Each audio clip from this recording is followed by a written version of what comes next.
Apa kabar ibu-ibu, sehat? Alhamdulillah. Bahagia Bu pagi ini? Alhamdulillah. Ya. Salah satu imunitas kita itu adalah bahagia. Ya. Supaya mau sehat, bahagia.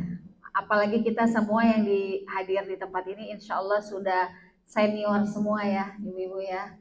Nggak ada yang junior tapi senior.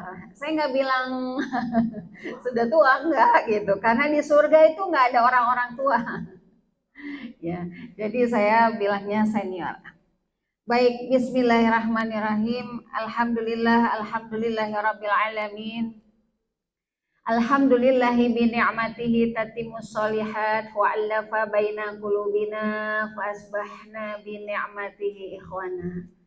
Allahumma salli ala sayyidina Muhammadin wa ala alihi wa ashabihi wa man sara ala nahjihi ila yaumiddin, amma ba'du.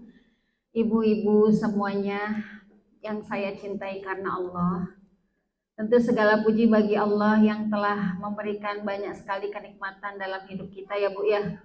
Sehingga pada pagi hari ini di cuaca yang sejuk, enak, ya mudah-mudahan ibu-ibu tetap bersama saya, tidak ada yang ngantuk ya, suasananya mendukung untuk kita tidur. Tapi insya Allah kita hadir di sini dengan cinta, kita hadir di sini karena rahmat Allah. Semoga Allah berikan kita kemudahan di dalam menuntut ilmu. Salawat serta salam semoga Allah sampaikan kepada baginda Rasulullah Muhammad Sallallahu Alaihi Wasallam beserta keluarganya, sahabatnya, dan orang-orang yang senantiasa istiqomah di dalam mengikuti sunnah-sunnah beliau. Mudah-mudahan kita semua, ibu-ibu semua termasuk di dalamnya. Amin ya robbal alamin. Baik, hari ini kita akan bahas apa Bu? Temanya mengokohkan ketahanan keluarga. Ya, ini pas dengan kita. Jadi bagaimana kita merawat ya rumah tangga yang mungkin sudah 10 tahun, 15 tahun, 25 tahun, 30 tahun, bahkan mungkin ada yang sudah 50 tahun usia pernikahannya ya. Nah, ini rumah tangga ini perlu kita rawat ibu-ibu sekalian. Harus kita kuatkan, ya, harus kita kokohkan ya, agar sampai kepada tujuannya. Ya, tujuan rumah tangga itu di samping mencari ridha Allah Subhanahu wa taala, tapi kita ingin masuk surga bareng-bareng dengan anggota keluarga. Coba Ibu buka surat At-Tur ayat 21. Kalian baca terjemahnya ya, Bu. Surat At-Tur itu surat 52. Ayatnya 21.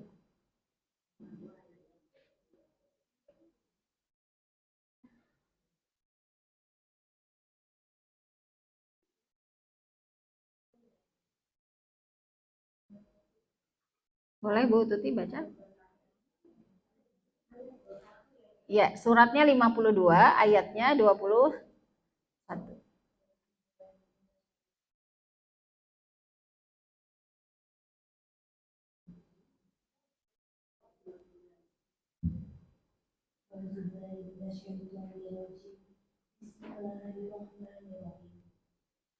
Dan orang-orang yang beriman beserta anak cucu mereka yang mengikuti mereka dalam keimanan, kami pertemukan mereka dengan anak cucu mereka di dalam surga, dan kami tidak mengurangi sedikit pun pahala amal kebajikan mereka.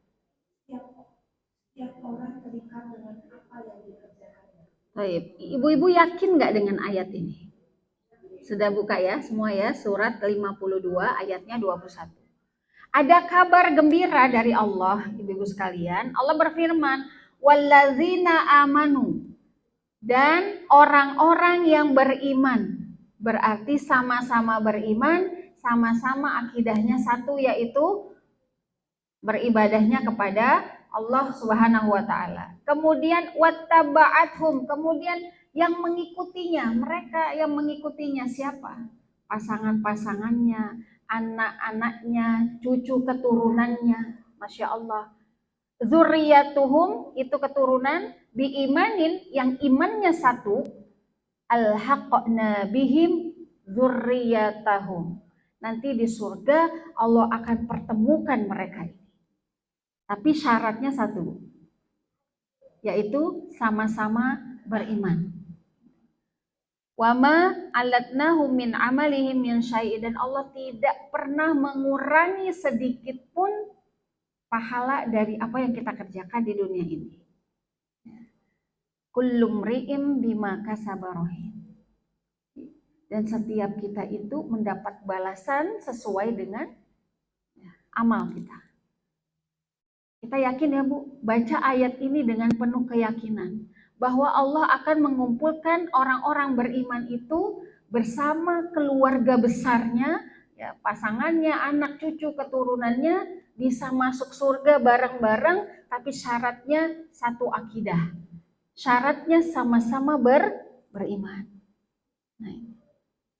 Nah, oleh karena itu kita perlu untuk mengokohkan keluarga kita yang sudah terbentuk puluhan tahun mungkin. Harus kita kuatkan. Wabil khusus hubungan kita dengan pasangan kita. Kalau hubungan kita dengan pasangan kita itu baik, bagus, gitu ya. Insya Allah kita akan bertahan dalam mengarungi rumah tangga itu dalam kondisi apapun. Nah, oleh karena itu, Ibu-ibu sholihat, saya akan membahas ada 3 poin besar bahasan kita hari ini ya. Bagaimana kita mengokohkan ketahanan keluarga? Pertama, kokohkan dulu relasi kita sebagai suami istri. Jadi kita sama suami itu partner. Kita sama suami itu partner, teman. Nah, itu harus kita pahami. Slide-nya belum bisa ya, Bu? Oke, nggak apa-apa. Kemudian yang kedua, nanti akan kita bahas, kokohkan kualitas pribadi kita. Kokohkan kualitas pribadi kita. Nah, yang ketiga, kokohkan cinta hingga jannah. Kokohkan cinta kita hingga surganya Allah Subhanahu wa ta'ala. Nah, ibu-ibu yang dirahmati Allah, kokohkan relasi suami istri ya, ini yang pertama. Kalau yang kedua tadi kokohkan kualitas pribadi, yang ketiga kokohkan cinta hingga jannah. Nah, kita akan bahas yang pertama. Bagaimana kita mengokohkan relasi kita sebagai suami istri? Tadi saya sampaikan bahwa suami itu bukan lawan. Suami itu bukan orang yang kita takutin, walaupun dia itu adalah qawam. Ar-rijalu qawwamuna 'alan nisa. Tapi kita harus pahami, sesungguhnya pasangan kita adalah partner kita.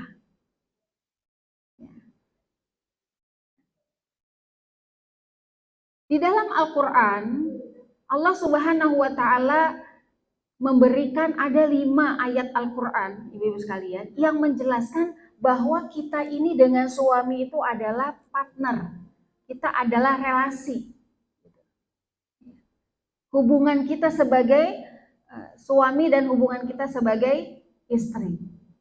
Itu sama-sama punya perannya.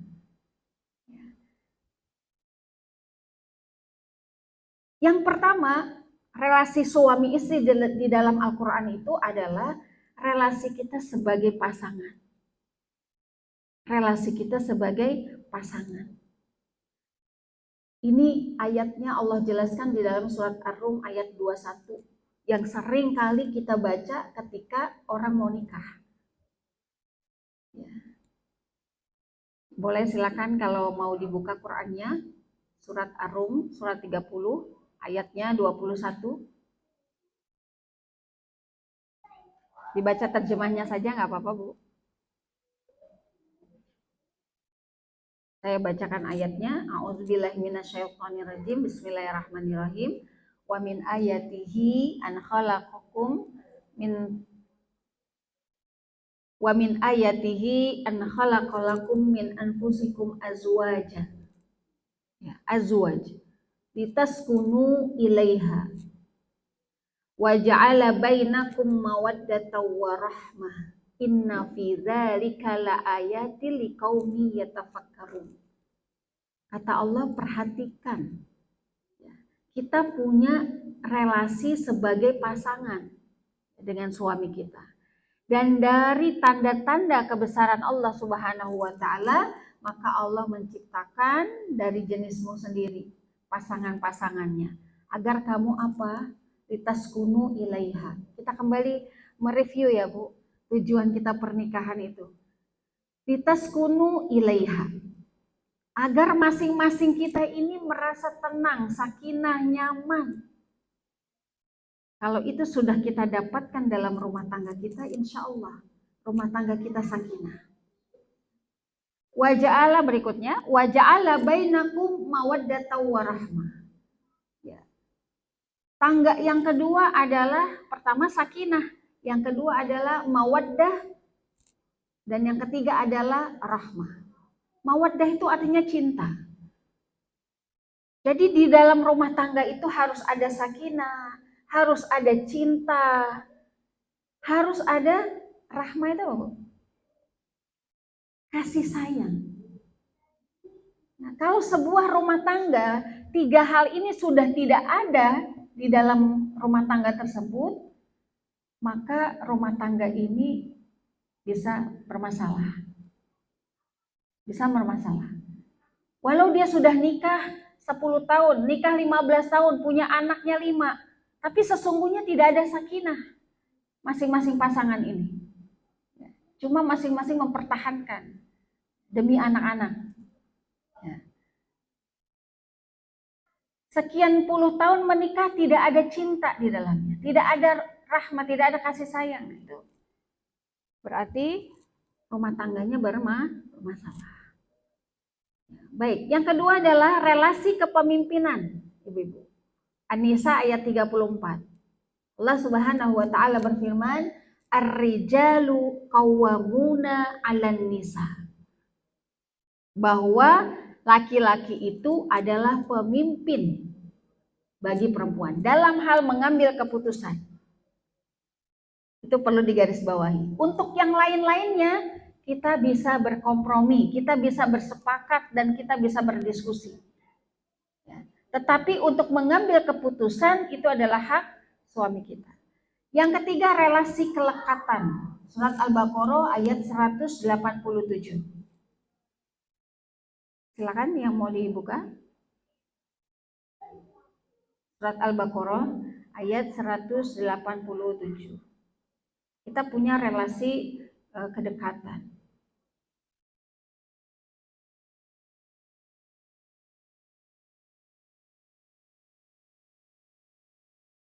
Ya. A'udzubillahi minasyaitonirrajim. Uhilla lakum lailatas siyami rafathu ila nisaikum. Kunna libasul lakum wa antum libasul lahun. Jadi kedekatan kita dengan pasangan itu, ibu-ibu, seperti pakaian yang melekat. Ini ada lagi Bu, slide berikutnya. Oh, ada di slide 6 ya. Relasi kelekatan. Jadi dihalalkan bagi kamu pada malam hari bulan puasa bercampur dengan istri-istri kamu. Mereka adalah pakaianmu dan kamu pun adalah pakaian bagi mereka. Ini kita diingatkan oleh Allah. Ya walau kita sudah menikah ya di usia yang banyak gitu ya. Demikianlah seharusnya interaksi suami dan istri. Saling melekatnya itu seperti melekatnya pakaian di badan kita. Jadi tidak ada kedekatan antar dua ruh ya, yang lebih besar dibandingkan kelekatan suami dan istri. Maka ini harus kita jaga, harus kita rawat, harus kita kokohkan. Ini relasi kelekatan. Kemudian yang berikutnya relasi kesenangan, ibu sekalian. Relasi kesenangan. Lewat enggak? Ya, relasi kesenangan. Surat Al-Baqarah 223.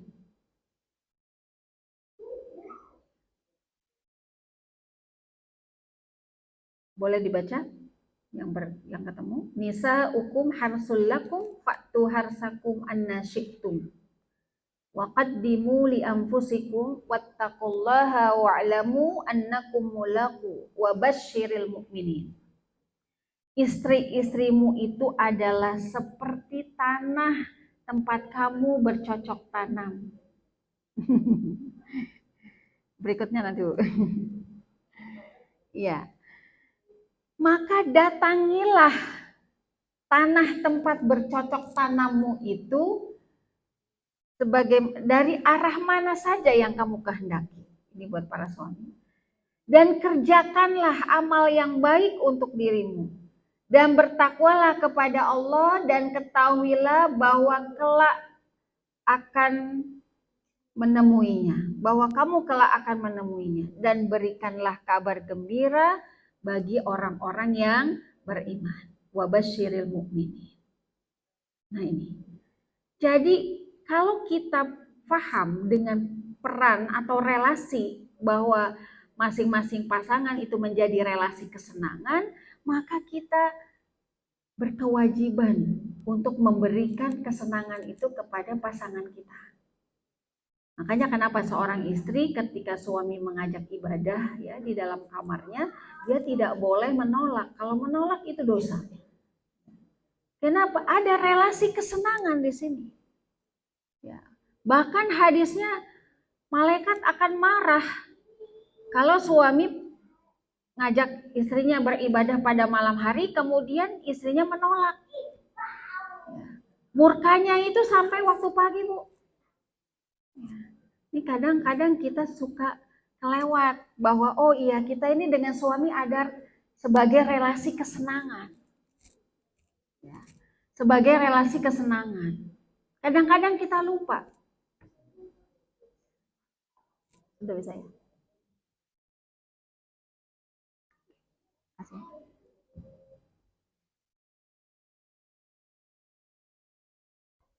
Nah, ya. Jadi ibu-ibu salihat, ahlul jannah insya Allah, kalau kita ini mau masuk surga, mudah caranya. Minta ridho sama suami, ya. Dan harus diberesin dulu urusan di dalam kamar. Ya. Ini nanti materinya untuk semua generasi, Bu. Ada yang rumah tangga muda, ada yang sudah senior, nanti akan terbahas semua. Gitu. Jangan banyak alasan. Ya, suami ngajak ibadah di dalam kamar, istri itu banyak alasan. Yang meriang lah, yang gak enak badan lah, ya alasan. Terus dia pakai minyak kutus-kutus itu, ya supaya suami gak mau ngedeketin. Tuh sengaja, padahal sebenarnya capek gitu. Kalau capek mah bilang aja, Bu, ya bisa dibicarakan, bisa didiskusikan.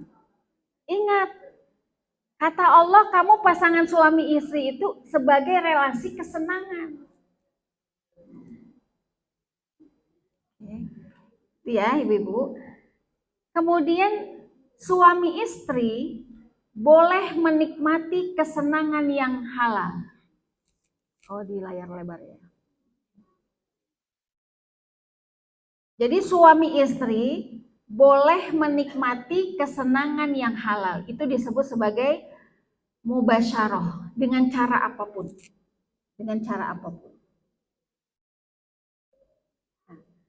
Sepanjang tidak ditemukan larangannya di dalam Al-Quran dan Sunnah. Itu kita berhak mendapatkan itu dan kita berkewajiban ya, untuk melakukannya. Suami istri semestinya bisa saling menikmati kesenangan yang halal dan saling bersinergi untuk mendapatkan kesenangan yang halal itu. Orang di luar sana ya Bu, yang nggak halal aja, mereka itu berani gitu. Kita udah halal di dalam kamar, tapi masih punya banyak alasan, nggak mau melayani suami. Mohon maaf, bagi yang sudah tidak punya suami nanti akan terbahas, insya Allah ada di bagian materi terakhir. Jadi begitu. Ingatlah bahwa kita punya relasi kesenangan. Kemudian berikutnya relasi yang melegakan. Ya. Wahai orang-orang yang beriman, tidak halal bagimu mempusakai atau mewarisi wanita dengan jalan paksa, dan janganlah kamu menyusahkan mereka, karena hendak mengambil kembali sebagian dari apa yang telah kamu berikan kepadanya, terkecuali bila mereka melakukan pekerjaan keji yang nyata. Surat An-Nisa ayat 19. Jadi ketika kita sudah menikah, ibu-ibu sekalian, jangan mewariskan sifat-sifat buruk yang ada di dalam diri kita. Ini kita diingatkan sama Allah. Dalam berumah tangga itu kita tidak boleh menuntut hak, itu paling penting. Tidak boleh menuntut hak. Kenapa? Karena kita sedang mencari ridho Allah Subhanahu wa ta'ala. Hak seorang istri diberi nafkah sama suami. Layaknya memang yang berkecukupan. Tapi kondisi suami tidak memungkinkan. Memberi tapi masih kurang. Maka apa sikap kita, Bu? Menerima itu dengan senang hati. Kita qanaah. Menerima apa yang Allah berikan kepada kita itu dengan senang hati. Nggak pakai ngomel, nggak pakai gerutu. Nggak pakai kesel. Nah, itu. Jadi dalam rumah tangga itu kita jangan terlalu banyak menuntut hak. Kalau bisa sama sekali tidak menuntut hak kepada pasangan kita. Dan bergaulah dengan mereka wa'ashiruhunna bil ma'ruf. Dan bergaulah dengan mereka itu secara patut. Suami ke istri, istri ke suami dengan cara yang ma'ruf, dengan cara yang baik. Kemudian, jika kamu tidak menyukai mereka, maka bersabarlah.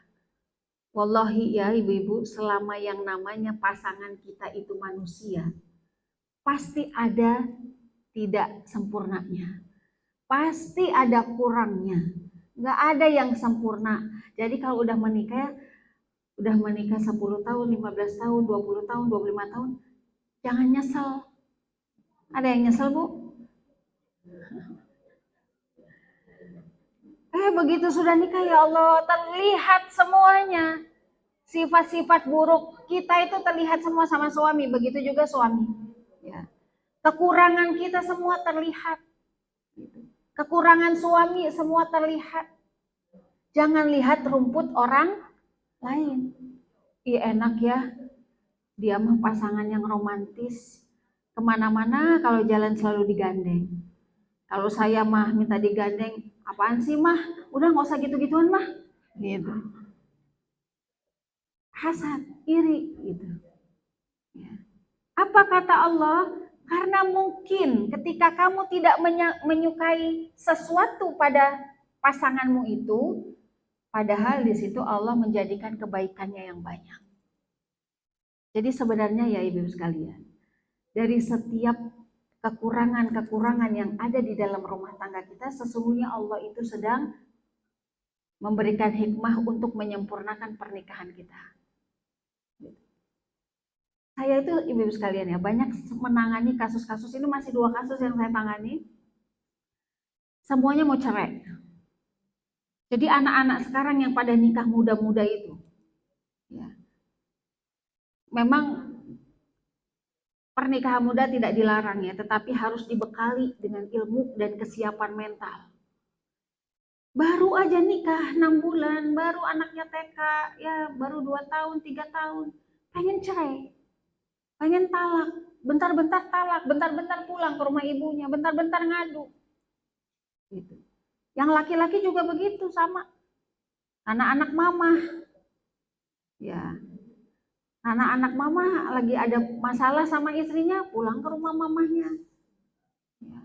Terus mamahnya juga ikut campur. Nah tuh, kita kalau jadi orang tua.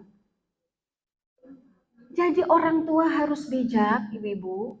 Jangan ikut campur masalah rumah tangga anak kita. Mereka paling nggak suka. Kita juga nggak suka kan? Gitu. Ini yang satu sebentar lagi mau sampai ke pengadilan kasusnya. Saya bilang bertahan. Gitu. Anaknya masih TK dua-dua. Yang nomor 1 TK, yang nomor 2 TK masih kecil-kecil. Pernikahannya masih dini sekali. Jadi Masya Allah, ibu-ibu yang ada di sini luar biasa. Ya, kita senior ya ibu-ibu, alhamdulillah sampai bisa punya cucu, mungkin ada yang udah punya cicit gitu ya, mempertahankan rumah tangga kita ya nggak mudah gitu. Nah itu. Jadi setiap kekurangan yang ada di dalam pasangan kita, itu tandanya Allah sedang ingin menyempurnakan rumah tangga kita. Nah itu harus kita yakini dengan baik ya. Nah, relasi yang melegakan tuh yang bagaimana? Tidak saling paksa memaksa. Tidak saling menyusahkan. Komunikasi dengan jalan yang patut. Sebagai seorang istri tidak boleh mendominasi. Ya, walau mungkin kita banyak kelebihannya.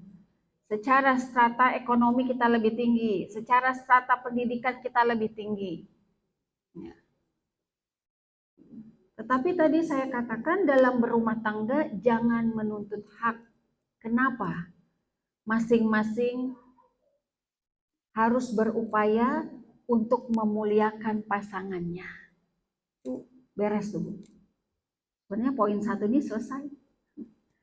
Ya, jadi dalam rumah tangga tidak boleh menuntut hak. Kalau kita menuntut hak, ya, maka kita akan selalu kecewa.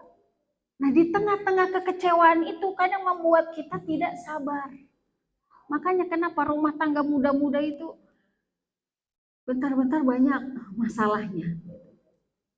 Maka kita menjadi bekal juga buat kita bahwa anak-anak kita yang ingin berumah tangga ataupun yang baru berumah tangga, mereka di usia muda itu harus terus kita berikan pembekalan. Istri tidak menuntut hak, suami tidak menuntut hak, anak tidak menuntut hak, orang tua pun tidak menuntut hak. Hak anak itu salah satunya untuk diberi nafkah, uang jajan misalnya. Tapi pada saat satu ketika orang tuanya sedang tidak punya uang atau orang tuanya punya uang yang pas-pasan tidak sesuai dengan yang dia inginkan, maka nggak masalah Abi, nggak masalah Umi, ayah nggak masalah. Paham anaknya. Begitu juga dengan orang tua. Nah itu. Kemudian bersabar atau toleran tadi ya atas kekurangan pasangan. Dan ini yang paling penting Bu, yang terakhir ini, fokus kepada sisi kebaikan pasangan. Jadi kalau lagi ada konflik, ya namanya rumah tangga itu kan pasti ada konfliknya, pasti ada ujiannya. Kalau lagi ada masalah dengan pasangan, maka yang dilihat itu, yang diingat-ingat itu waktu kita jadi pengantin baru Bu. Nah, saat-saat itu tuh, masa-masa itu yang kita ingat. Karena kalau enggak kita makin emosi. Jadi jangan sampai satu kesalahan pasangan kita itu menghilangkan banyak kebaikan-kebaikannya. Na'udzubillah. Nah ini tadi relasi kita sebagai suami istri. Ya, relasi kita sebagai suami istri. Yang pertama, relasi sebagai pasangan. Yang kedua, relasi kepemimpinan. Yang ketiga, relasi kedekatan. Yang keempat, relasi yang melegakan. Dan yang kelima, relasi kesenangan. Ini yang pertama ya Bu. Cara untuk mengokohkan ketahanan keluarga kita. Pahami ini dengan baik. Baca ayat-ayatnya dengan iman kita. Baik, kita lanjut pada yang berikutnya. Dalam rumah tangga tentu bertemu dua pribadi-pribadi yang mungkin punya latar belakang yang berbeda, ibu-ibu sekalian. Nah, tetapi Allah ingatkan kita bahwa dalam berumah tangga itu supaya langgeng sampai akhirat gitu ya, sampai masuk surganya Allah, masing-masing sibuk ngurusin pribadinya aja. Jangan sibuk mengurusi pasangannya, jangan. Tetapi sibuk urusin dirinya. Menjadi suami, ya suami yang terbaik.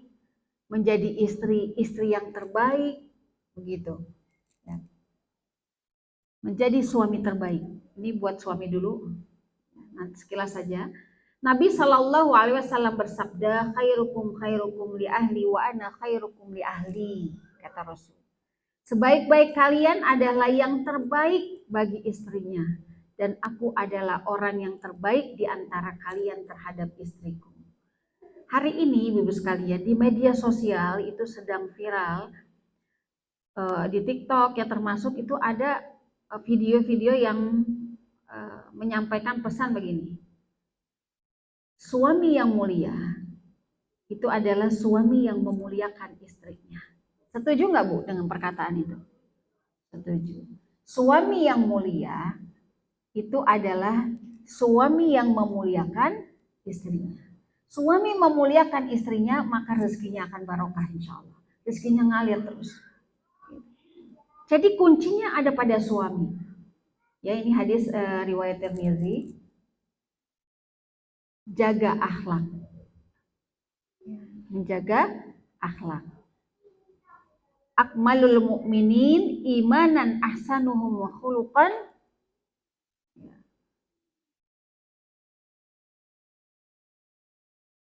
Wa khiyarukum linisaihim. Khuluqan. Jadi orang yang imannya paling sempurna di antara kaum mukminin adalah orang yang paling bagus akhlaknya di antara mereka, antara suami istri. Dan sebaik-baik kalian adalah yang terbaik akhlaknya terhadap istri-istrinya. Jadiin status Bu, supaya suami baca. Screenshot. Nanti juga buat istri ada loh. Ya. Jadi jaga akhlak. Suami menjaga akhlak kepada istri, istri menjaga akhlaknya terhadap suami. Pilih yang bertakwa. Pasti semua orang yang menikah menginginkan pasangannya itu yang soleh, yang bertakwa, yang dekat dengan masjid, ya hatinya terpaut dengan masjid. Nah, itu. Pilih yang bertakwa. Seorang lelaki datang menemui Hasan al-Basri kemudian meminta nasihat, ibu-ibu sekalian. Anak perempuanku dipinang oleh beberapa orang lelaki. Dengan siapakah yang sebaiknya aku mengawinkannya? Ya. Al-Hasan menjawab, kawinkanlah dia dengan lelaki yang bertakwa kepada Allah. Ini pondasi dalam sebuah pernikahan. Iman dan takwa. Mau masuk surga bareng-bareng tadi syaratnya sama-sama beriman. Kemudian lengkapi iman itu dengan ketakwaan. Sebab nih dengan takwa itu ya ibu-ibu, kalau ia mencintai istrinya, ia pasti menghormatinya. Itu kalau suami yang soleh.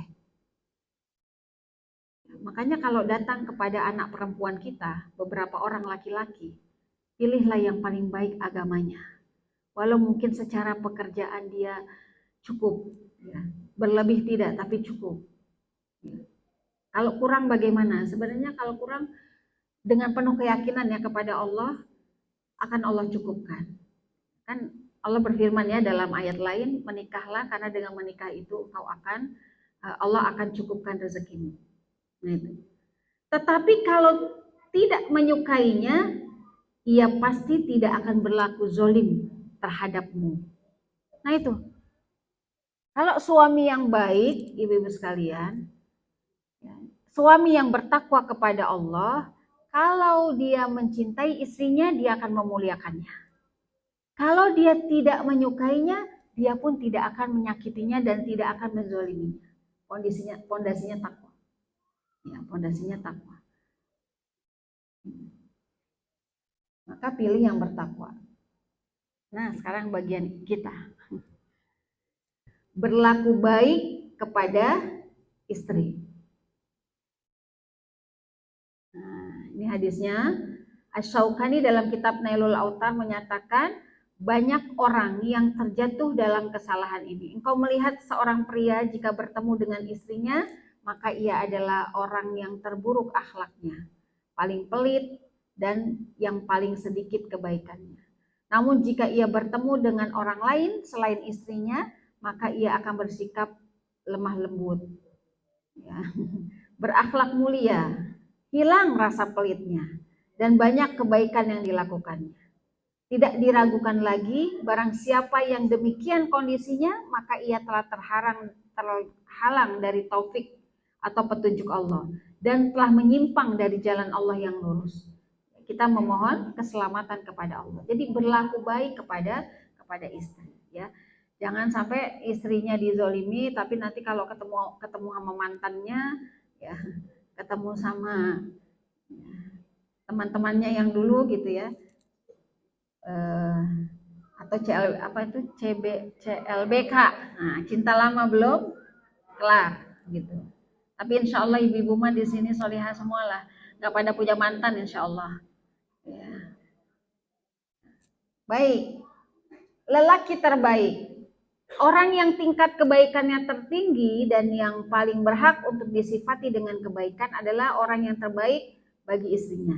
Karena istri adalah orang yang berhak untuk mendapatkan perlakuan mulia, akhlak yang baik, perbuatan baik, ya, pemberian manfaat dan penolakan kemudorotan. Artinya ibu-ibu sekalian, kalau para suami ya yang baik tadi, yang soleh tadi, yang takwa tadi memahami perannya di dalam rumah tangga, maka tidak ada itu yang namanya KDRT. Nggak ada. Ya. Kenapa? Dia paham lelaki yang baik pasti dia memuliakan istrinya. Gitu. Walau dia tidak bisa mencukupi 100% keinginan istrinya, tapi dia tidak menyakiti hati istrinya. Bu, suami kita punya penghasilannya. Penghasilannya 7 juta sama yang satunya 15 juta misalnya. Yang penghasilan 7 juta ini suaminya soleh, baik, ya, memuliakan istrinya, sangat hormat dengan istrinya, meringankan pekerjaan istrinya. Yang satu lagi gajinya itu 15 juta, tapi cuma dikasih, nih udah dikasih, dia nggak pulang-pulang. Ya, dia nggak pulang-pulang, ya, sibuk dengan pekerjaannya, nggak ada tuh yang namanya waktu dengan keluarga, ya, tapi dia dicukupin 15 juta itu cukup misalnya, atau 50 juta lah gitu ya, 50 juta itu cukup gitu. Yang satunya cuma 10 juta, kira-kira ibu mau pilih yang mana? Punya suami 10 juta tapi sayang, perhatian banget sama kita, apa yang 50 juta tapi cuma sekedar transfer, setelah itu dia pergi sibuk sehari-hari dengan pekerjaannya, nggak pernah ada waktu bisa bersama. Kira-kira ibu mau pilih yang mana? Tapi 50 juta loh. Yang baik yang 50 juta itu. Nggak ada pilihan itu. Gitu. Ya, insya Allah kalau wanita baik dia akan pilih suami yang gajinya 10 juta tapi Masya Allah dia memuliakan diriku. Gitu ya. Nah, sekarang baru kita menjadi istri terbaik. Dah selesai suami ya. Sekarang kita bahas tentang kita. Dari Abu Hurairah radhiyallahu anhu dia berkata, qila li Rasulillah sallallahu alaihi wasallam ayyun nisa khairun. Wahai Rasul, wanita yang kayak apa sih yang paling baik itu?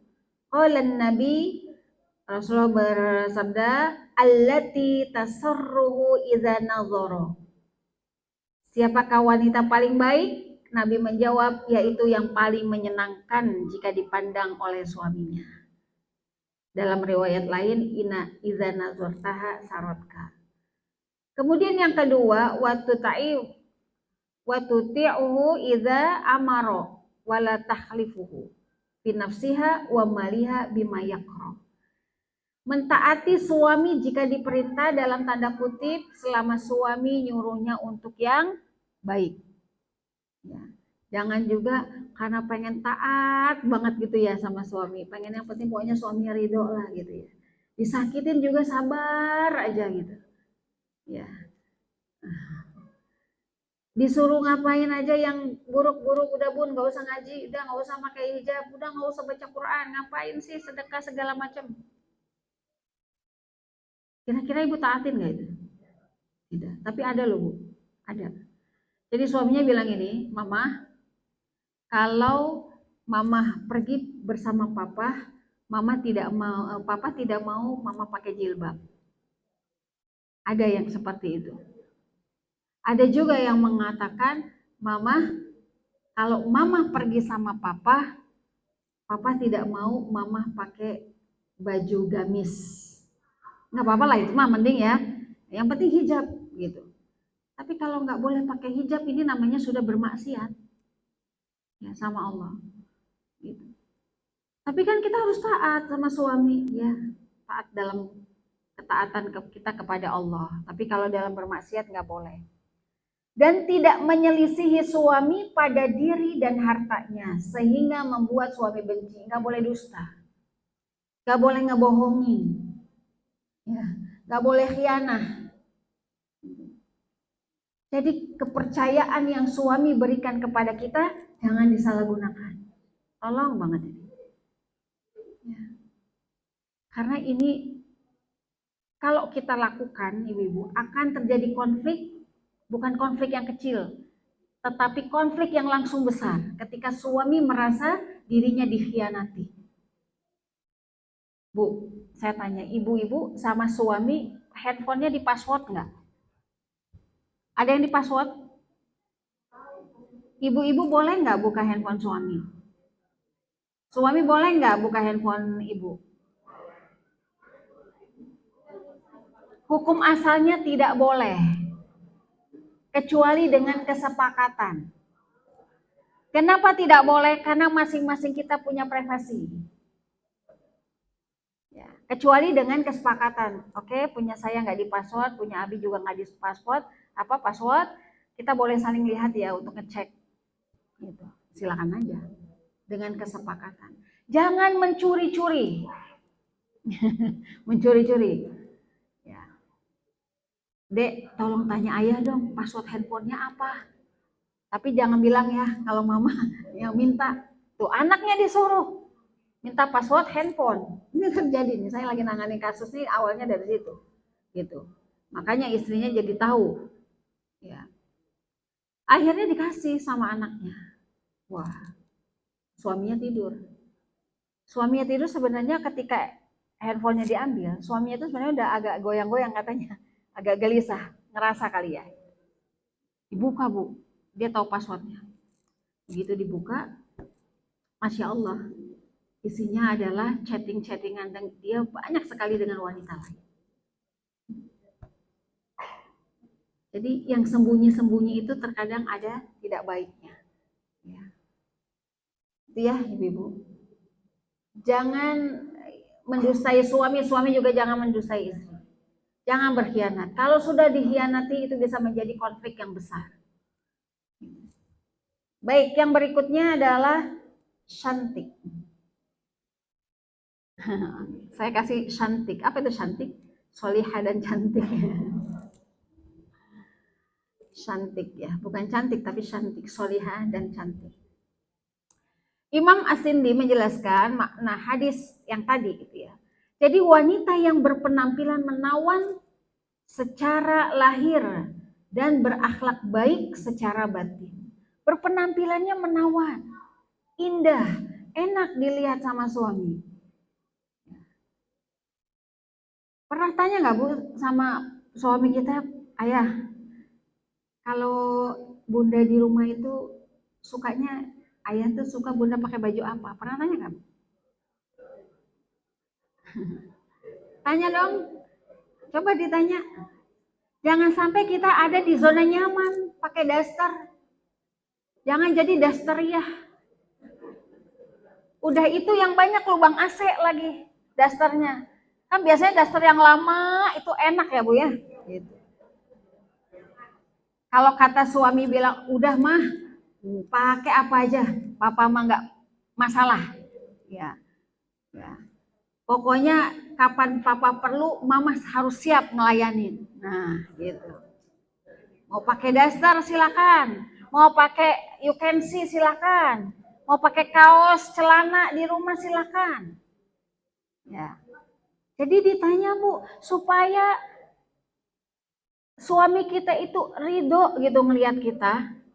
Kalau suami ridho ngelihat kita, ya kita kan nggak tahu ya Bu. Kalau pada saat kita wafat, tiba-tiba gitu ya kita meninggal, suami kita ridho melihat kita dakhalal jannah. Ayyuma imro'atin idza matat wa zawjuha anha radin dakhalal jannah. Wanita mana saja yang ketika dia meninggal suaminya ridho dakhalal jannah, selama dia nggak musyrik. Jadi ditanya, karena tipe suami kita ini beda-beda, macam-macam.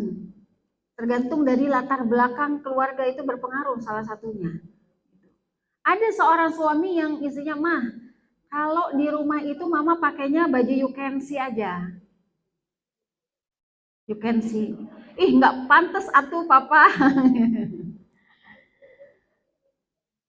Tapi di dalam kamar Bu, kalau udah punya anak-anak yang udah dewasa, udah berkeluarga ya jangan dipakai di tengah-tengah rumah ya, di dalam kamar. Ada yang suami bilang udah mah nggak usah pakai apa-apa. Di dalam kamar. Ya udah taatin. Mohon maaf ya Bu, ada dalam satu hadis lain tuh disebutkan bahwa seorang istri itu kalau bisa ya berpenampilan itu di hadapan suami seperti seorang pelacur. Gitu. Bayangin sih seorang pelacur itu bagaimana menggoda, ya kan? Lenggak-lenggok, mendayu-dayu suaranya. Ini sebenarnya wanita kalau mau masuk surga tuh dikasih yang enak loh sama Allah. Tapi kalau prakteknya susah ya. Kita tuh mungkin karena udah punya banyak beban hidup ya. Ya, beban hidup gitu. Jadi melayani suami itu kadang-kadang malas-malesan, capek gitu. Malas mandinya lah. Oh, terus dibikin alasannya, banyak sekali alasannya. Dulu aja waktu baru pengantin baru, di dalam kamar tuh wangi ya, banyak parfum, ada bunganya tuh. Waktu pengantin baru, diingat lagi Bu, masa-masa itu. Ya. Sekarang kesini udah berganti parfum itu wanginya, menjadi GPU, menjadi minyak kutus-kutus, minyak jawi, minyak kayu putih, apalagi segala macam. Saya berguru dengan ustazah saya, Ustazah Kingkin, ibu-ibu mungkin kenal, itu salah satu guru saya dulu. Beliau mengajarkan saya bahwa ketika kita di usia sudah senior gitu ya, sudah senior, di mana kita udah lebih sering pegel-pegel gitu ya, nggak enak badan, masuk angin. Jadi jangan masuk kamar suami dulu Bu. Kalau kita lagi mau pakai minyak-minyak itu di kamar yang lain kata beliau. Jadi ketika sudah siap masuk kamar suami, siap meninggalkan yang minyak-minyak itu. Gitu. Ada suami yang bilang ini, udah mah nggak apa-apa. Ya sudah, kalau nggak apa-apa mah alhamdulillah. Itu nikmat itu dari Allah. Ya. Jadi mohon maaf ya ibu-ibu, jangan sampai di rumah suami itu nggak menemukan bau wangi-wangi dari istrinya sehingga dia cari wangi di luaran, di luar rumah maksudnya ya. Itu. Jadi cantik ya, solihah dan cantik. Ibnu Qudamah menyatakan dalam kitab Al-Mughni, disebut kecantikan di sini karena cantik itulah yang lebih menenteramkan jiwa. Inner beauty, bukan hanya cantik di luarnya saja, tetapi lebih kepada innernya ya, di dalam. Disebut kecantikan karena cantik itu adalah lebih menenteramkan jiwa dan lebih menundukkan pandangan suami.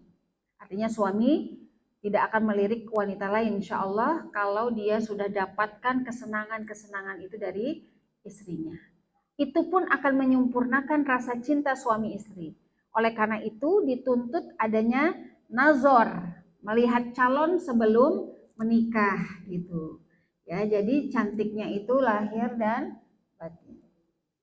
Akhlak kepada suami. Ini mengingatkan kembali. Ya, jadi ada seorang ulama mengatakan atau menceritakan bahwa bibinya pernah datang ke tempat Nabi karena satu keperluan. Selesai dari keperluan tersebut, Rasul bertanya kepadanya, ya, apakah engkau sudah bersuami? Azanta zauji anti? Qalat na'am. Sudah, katanya. Bagaimana sikap engkau terhadap suamimu? Qalat ma'aluhu illa ma'ajazaztu anhu. Aku tidak pernah mengurangi haknya kecuali dalam perkara yang aku tidak mampu. Nah itu. Nah ini akhlak-akhlak kita kepada suami mungkin perlu kita perbaiki lagi ya ibu-ibu. Dari bahasa kita, bicara kita, kadang kita suka kasar mungkin pada suami kita. Kadang kala kita bicara tetapi nggak perhatikan. Ya, kita bicara nih dengan suami, tapi yang kita pegang handphone. Ya, kita asik dengan handphone tapi sambil jawab pertanyaan suami. Nah, gitu ya. Hal-hal itu mungkin bisa kita sempurnakan lah, insya Allah. Baik, berikutnya surga dan nerakamu. Fanzuri aina anti minhu fa innama huwa jannatuk wa naruk. Rasulullah bersabda, wahai wanita, lihatlah di mana keberadaanmu dalam pergaulanmu dengan suamimu. Karena suamimu itu adalah surga dan nerakamu. Nauzubillah. Kalau suami nggak ridho, kita bisa masuk neraka. Alhamdulillah. Kalau suami kita ridho, insya Allah, bismillah kita bisa masuk surganya Allah. Tapi nggak mudah. Oleh karena itu, bertanyalah pada suami sering-sering, apakah ibu, mama ini sudah soleh apa? Gitu. Jangan takut bertanya, apapun jawabannya. Jawaban yang tidak enak, ya kita perbaiki. Gitu. Dan tidak kita ulangi lagi. Soalnya karena memang rumah tangga itu tempat kita belajar ya Bu ya. Belajar untuk jadi istri yang baik, belajar untuk menjadi ibu yang baik. Ya tempatnya itu ya di rumah tangga itu, di keluarga kita. Gitu. Dan kita tidak akan pernah bisa baik kalau kita tidak pernah melakukan kesalahan. Jadi wajar kalau kita melakukan kesalahan, khilaf gitu ya. Nah, tapi jangan kita ulangi lagi. Baik, ini yang kedua tadi, kokohkan kualitas pribadi kita. Jadi masing-masing harus bisa memainkan perannya dengan baik. Terutama nanti nih, atau sekarang ya karena kita udah pada senior semua, ketika suami masuk kepada fase pensiun. Nah itu ujiannya juga beda tuh. Ya. Kalau masih produktif, masih kerja, kayaknya mah alhamdulillah ya. Banyak para istri yang stres mendengar suaminya sebentar lagi mau pensiun. Saya tanya, kenapa stres? Ya stres aja Ustazah, mungkin nanti saya ini terbatasi. Biasanya bisa healing tiap hari. Ada suami terbatas, ya kan? Walaupun pergi keingetan ada yang di rumah, gitu ya Bu. Terus kalau ada suami di rumah kayaknya itu kikuk gitu. Ke depan ngelihat suami, masuk ruang tengah dia lagi, ke belakang ada dia lagi. Hari-hari begitu, belum siap. Makanya fase ini disebut rahmah. Itu fase ketika para suami masuk ke usia pensiun. Baik. Nah, kokohkan cinta. Oleh karenanya, ibu-ibu sekalian, kokohkan cinta hingga ke jannahnya. Di sini fase rahmah. Ya. Tadi yang sakinah yang pertama, yang kedua mawaddah ya tadi. Bagaimana kita bisa memainkan peran kita masing-masing dengan baik. Yang ketiga adalah rahmah. Kokohkan cinta hingga surga. Yang punya cinta siapa Bu? Allah. Yang kasih cinta siapa? Allah. Tugas kita merawat cinta itu dengan baik. Ya, merawat cinta itu dengan baik. Oke. Bagaimana caranya? merawat cinta, berusaha.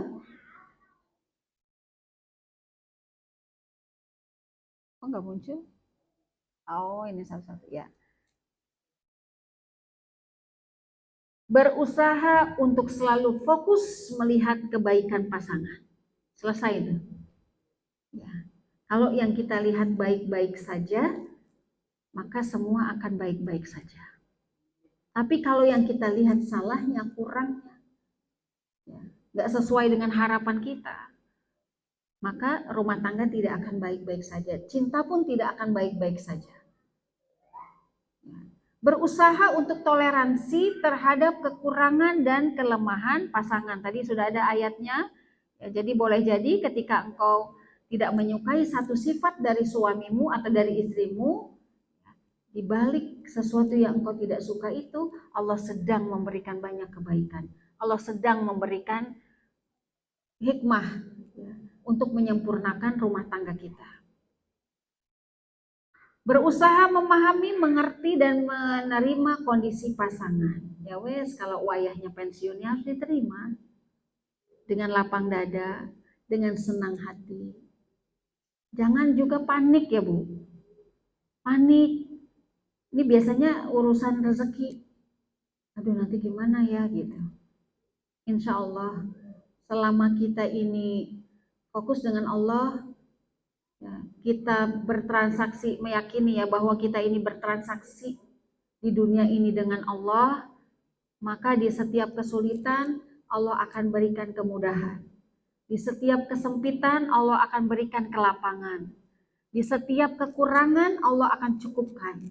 Yang penting kitanya jangan jauh-jauh dari Allah. Wa may yattaqillaha yaj'al lahu min amrihi yusra. Tuh, kalau taat pada Allah, Allah akan jadikan setiap urusan kita mudah. Wa may yattaqillaha yaj'al lahu makhraja. Kalau kita taat kepada Allah, di setiap permasalahan kita Allah berikan jalan keluar gitu. Ya. Bersedia berubah. Nah, ini yang paling sulit. Bersedia berubah dan menyesuaikan diri dengan harapan pasangan. Jadi masing-masing kita, ibu-ibu sekalian, harus ingin menjadi orang yang mau berubah.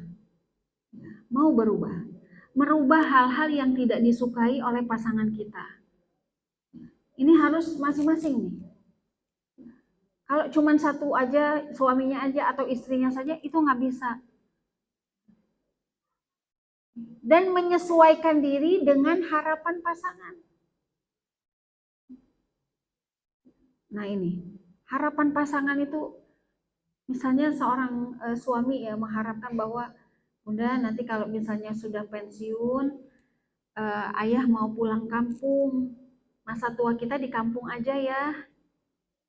Mau nggak Bu? Diajak pulang kampung? Ada yang mau, ada yang enggak ya. Gitu. Ada orang yang sudah merencanakan masa tuanya di kampung, tapi ada juga orang yang nggak mau pulang ke kampung. Nanti gimana? Mama nggak punya teman pengajian, mama nggak punya teman healing, ya, mama nggak bisa ke sana kemari. Gitu. Nah ini masing-masing menyesuaikan diri dengan harapan pasangannya. Berusaha menghindari kritik terus-menerus terhadap satu sifat atau kondisi pasangan yang tidak kita sukai, Ibu. Jangan suka mengkritik. Ya. Ya. Termasuk menghindari komentar spontan terhadap hal yang tidak disukai dari pasangan, walaupun bertujuan untuk mengubah atau memperbaikinya. Jadi harus dengan kaulan karimah, dengan perkataan yang baik. Ya. Ingat bahwa rumah tangga itu adalah sarana kita untuk mencari ridha Allah Subhanahu wa Ta'ala. Ya. Arena kita untuk mencari pahala, Bu. Itu rumah tangga. Jangan sampai dikotori dengan sifat-sifat yang tidak baik. Kadang seorang istri itu nggak sengaja gitu ya, mengomentari hal yang itu menyakitkan atau tidak disukai oleh pasangan kita. Termasuk ya ibu-ibu, termasuk ngata-ngatain gitu ke suami. Ih si papa mah gemuk banget, kapan sih pak langsingnya? Ya suaminya teman mama itu langsing loh pak, jadi kalau kita kondangan tuh enak gitu, dilihatnya cakep gitu jalannya. Papa turunin dong berat badannya. Ya, yang nurunin berat badan ya istrinya. Kalau istrinya punya harapan suaminya itu punya berat badan yang ideal, ya dibantu. Begitu juga sebaliknya. Mah, mama itu nge-gym lah mah. Ngapain ke mah, diet kayak atau apa? Gitu, supaya mama itu langsing kayak biola. Ini harapan. Ya harapan. Bantulah papa bantu gitu. Gimana supaya istrinya bisa sesuai dengan harapan. Jangan memberikan komentar-komentar yang tidak baik, tapi semua itu masing-masing fokus pada solusi. Gitu. Ya. Baik. Udah ya, udah selesai. Berikutnya ya. Saling memuji pasangan dengan tulus. Memuji itu bisa setiap hari, ibu-ibu. Jangan kalau habis ditransfer aja bulanan baru, alhamdulillah papa baik banget, masya Allah, terima kasih ya pak. Gitu. Ya. Saling memuji pasangan dengan tulus. Nah, dengan tulus itu bukan karena maunya, ya, karena nggak ada apa-apa juga kita puji suami kita, alhamdulillah papa hari ini terlihat lebih sehat. Gitu. Alhamdulillah papa hari ini bla bla bla bla. Saling memberikan yang terbaik untuk pasangan demi kebaikan bersama. Jadi jangan berpikir gini bu, jangan menuntut hak kan, jangan menuntut hak. Suami saya tuh harus berikan yang terbaik dong buat saya. Bukan itu, tapi berpikir apa yang bisa saya berikan untuk suami saya yang terbaik. Salah satunya misalnya hal-hal yang dia sukai. Dari mulai makanan, dari mulai kebiasaan-kebiasaannya suami. Kita misalnya suka gudeg, suka capcay, suka apalah makanan kesukaannya, maka siapkan itu tanpa diminta. Jangan sampai udah disindir-sindir, kayaknya udah seabad ini nggak makan daging rendang, udah seabad ini nggak makan gudeg. Jangan sampai udah disindir-sindir juga istrinya nggak paham. Nah itu ya. Bahkan kalau bisa bu, sampai nomor sepatu suami kita hafal. Ibu-ibu hafal nggak? Masya Allah, hafal ya. Pakaian dalamnya hafal juga kan? Ukuran-ukurannya, ya hafal. Ya. Jadi jangan sampai nanti mau ngebeliin nggak tahu ukurannya. Nanya dulu, Pak, Papa berapa sih Pak nomor sepatunya gitu. Nah, ini namanya belum menjadi zauj. Ya. Kesukaannya ibu hafal ya? Kesukaannya. Warna favorit. Suami suka warna favorit nggak? Ada warna favorit atau semua warna? Semua warna. Ya. Hal-hal yang tidak disukai suami, ibu tahu? Hal-hal yang tidak disukai suami? Tahu ya bu, apa diantaranya? Cerewet. Berikut yang kedua. Yang kedua, ngomong terus, ya. Ngemol terus. Ya, ngemol terus. Ada lagi? Belanja terus. Kredit terus. Suami lagi tidur di rumah. Ibu bangunin. Pak, bantuin dong. Masa mama aja sih yang kerja, papa enak-enakan tidur. Itu paling gak suka bu. Karena memang tempat tidurnya suami kita ada di rumah. Nanti ibu bingung loh kalau suami tidur di luar. Giliran di rumah tidur aja dimarahin. Itu paling gak suka. Jadi saya menghadapi konflik-konflik rumah tangga itu, saya tanya. Ya, kebiasaan-kebiasaan seperti itu. Ternyata banyak. Tersulutnya itu dari hal-hal sepele seperti itu. Tapi saya kesel Ustazah, saya sudah dibangun dari jam 4 subuh di dapur terus. Suami saya tidur, nggak bangun sama sekali, dibangunin marah. Akhirnya konflik. Udah saya mendingan nggak bertahan lah Ustazah, saya mau talak. Aduh, masalah gini talak, cuma begitu aja talak, coba bu. Nah, itu ya. Jadi berlomba-lomba untuk menyenangkan suami. Intinya di situ. Saling mengalah kepada pasangan demi kebaikan, saling memberikan hadiah terutama pada peristiwa atau momen khusus. Sudah dilakukan ya Bu? Pada saat milad misalnya. Pada saat sukses pekerjaannya. Pada saat sedang mendapat sesuatu yang membahagiakan, suami ibu kita kasih hadiah. Saya mau tanya dulu, yang kalau suaminya milad, ulang tahun, setiap tahun, bukan sering ya, pokoknya setiap tahun ngasih hadiah buat suami, tunjuk tangan. Ada berapa? Setiap ulang tahun, berarti setiap tahun. Kalau suaminya ulang tahun, ibu kasih hadiah, tunjuk tangan yang masih punya suami, mohon maaf. Nah itu untuk merawat. Tahabu tahaddu. Tahadu tahabu. Ya.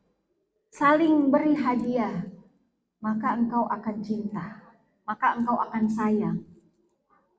Nah itu. Ya. Jangan sampai suaminya ulang tahun, diam aja pura-pura nggak tahu. Masakin spesial lah Bu kalau suami ulang tahun. Ya. Kita bukan merayakannya, tetapi lebih kepada mensyukuri nikmat usia gitu ya yang Allah berikan. Terus mengingatkan bahwa oh iya kalau berulang tahun itu berarti berkurang usia kita agar kita semakin baik di tahun-tahun berikutnya. Yang setiap anniversary ulang tahun pernikahan ibu jalan berdua dengan suami tunjuk tangan.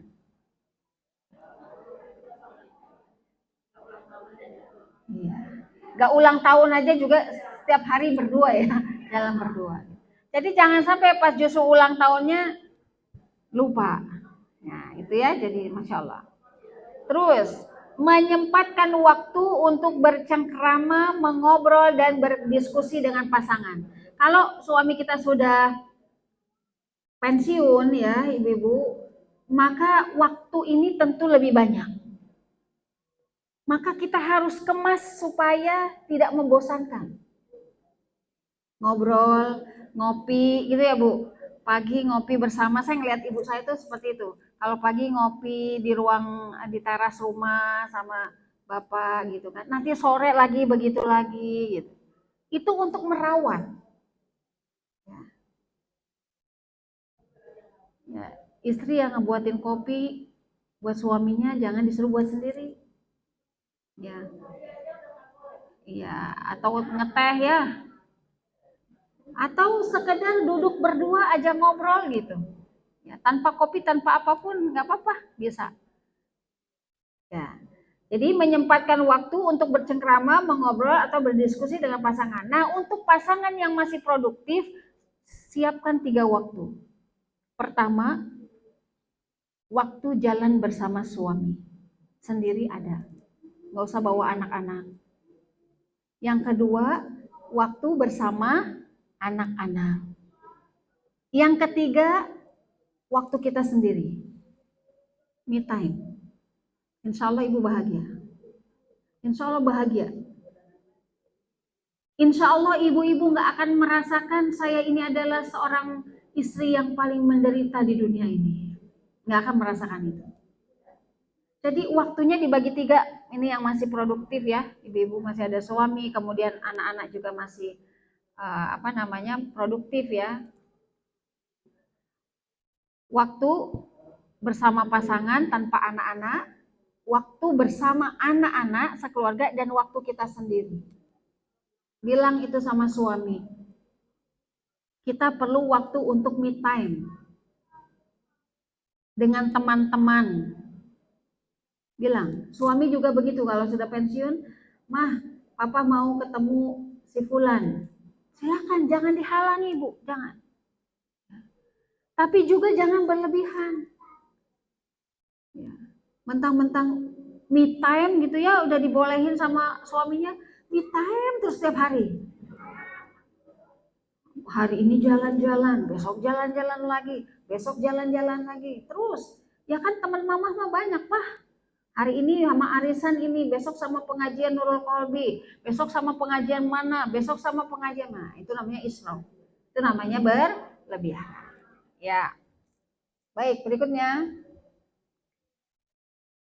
Bersedia menganggap kekurangan dalam kehidupan keluarga adalah tanggung jawab bersama. Terbuka dan bersedia mendengarkan masukan dan nasihat dari pasangan tadi. Tidak ada yang lebih baik, oleh karena itu kalau pasangan kita memberikan kita nasihat, ya kita terima. Berusaha melembutkan suara dan tidak meninggikan suara saat berbicara kepada pasangan. Jangan dibalik, sama tukang sayur suaranya merayu-rayu. Sama suami gayanya seperti militer. Ya. Kalau ditelepon aja gitu ya. Ibu-ibu tuh bicaranya Masya Allah, Assalamualaikum Mas, gitu. Ya sampai lembut sekali mendayu-dayu begitu sama suaminya. Assalamualaikum Pak. Bersedia meminta maaf dan memaafkan pasangan, saling memanggil dengan nama atau panggilan kesayangan. Punya ya Bu semua ya? Panggilan kesayangan ya? Apa Bu diantaranya? Ayang Beb. Terus ibu-ibu punten, ibu-ibu yang sudah senior-senior, waktu muda punya panggilan kesayangan ya buat suami ya. Apa Bu? Lagi selain Ayang Beb mah itu umum. Kalau Rasulullah kepada Aisyah sebutannya apa? Umayyah. Jadi ini mesti ada. Ya, ini mesti ada. Kan kita mau merawat ini ceritanya. Ya merawat cinta. Nah, kemudian mengucapkan salam dan bermuka cerah ketika pulang ke rumah dan bertemu dengan pasangan. Nah, saling menguatkan dalam ibadah. Nah ini yang paling penting. Hiasi rumah kita dengan sunnah Nabi. Ini yang paling penting ibu sekalian. Ya, saling menguatkan dalam ibadah. Jadi hiasi rumah kita dengan sunnah Nabi. Salah satu sunnah Nabi apa? Senyum. Tabassumuka fi wajhi akhika sodako. Salah satu sunnah Nabi adalah senyum. Senyum dengan anggota rumah. Ya. Senyum dengan anggota rumah. Orang senyum itu ya Bu, pernah ada yang melihat atau meneliti ya dari secara kesehatan ya, ilmu kesehatan. Orang yang banyak senyum, orang yang banyak tertawa itu bisa mengobati penyakit stroke. Tapi ya harus ada lawannya. Jangan ketawa sendiri ya. Iya. Jangan ketawa sendiri, jangan senyum-senyum sendiri. Nanti bukan sehat, itu jadi sakit. Gitu. Jadi pernah dilakukan kepada seorang pasien yang sedang sakit stroke ya. Dokternya mengatakan bahwa Bapak dilatih untuk tertawa sehari itu 20 kali. Gitu. Ya. Terus pernah dilakukan juga dengan pasien diabetes. Pasien yang diabetes, ya ini udah mau tindakan gitu ke rumah sakit. Ini teman saya ada yang cerita seperti itu. Kemudian dia bertemu dengan seorang dokter herbal dan dokter itu mengatakan coba pakai terapi senyum. Terapi senyum dan terapi tertawa. Ya, minimal sehari itu 20 kali.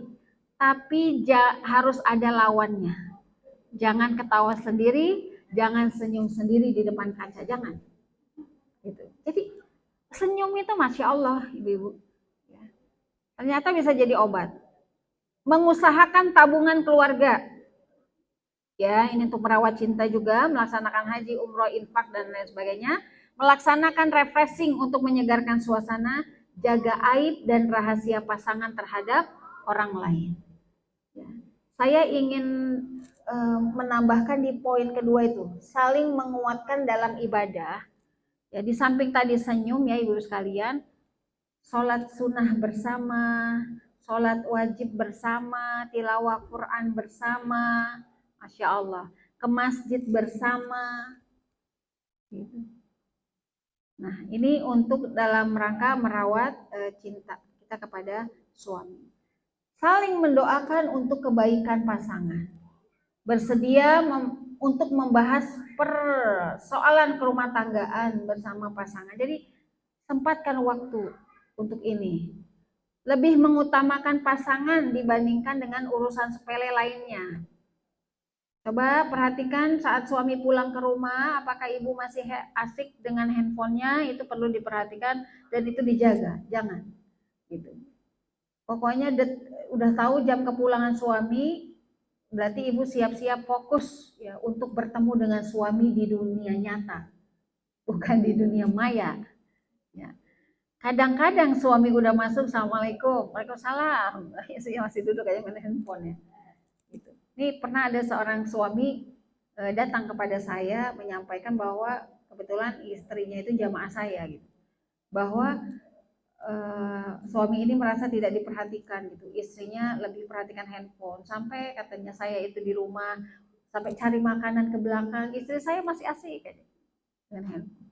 Dia minta tolong gitu agar istrinya diingatkan. Itu paling gak suka, Bu. Jadi kalau sudah mendekati waktu kedatangan suami pulang, ya selesaikanlah urusan-urusan pribadi kita itu. Handphone kita taruh dulu sebentar. Nanti kalau suami lagi keluar lagi, suami lagi mandi, buka lagi handphonenya. Ya.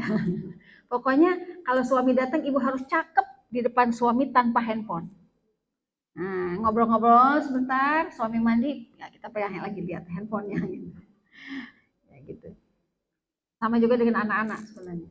Ya. Baik, saling mendoakan untuk kebaikan, bersedia untuk membahas persoalan, tidak mudah menuduh, ya tidak meremehkan dan menghina pendapat pasangan ya. Ini mengingatkan saja sifatnya ibu sekalian. Kita sharing saja ya.